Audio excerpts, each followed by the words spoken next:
बात कर लें कोरोना के हवाले से। हर गुजरते दिन के साथ कोरोना के मामले लगातार बढ़ते दिखाई दे रहे हैं। मुल्क में कोरोना के 68,020 नए मामलों की तस्दीक हुई है।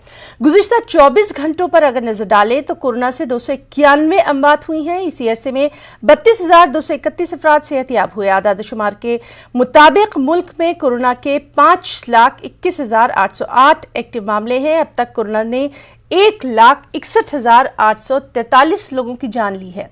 उधर कोरोना के खिलाफ टीकाकारी मुहिम के दौरान 6,05,30,000 से ज्यादा लोगों को कोरोना का टीका भी लगाया जा चुका है। और वहीं महाराष्ट्र में एक बार फिर कोरोना के नए मामले देखे जा रहे हैं।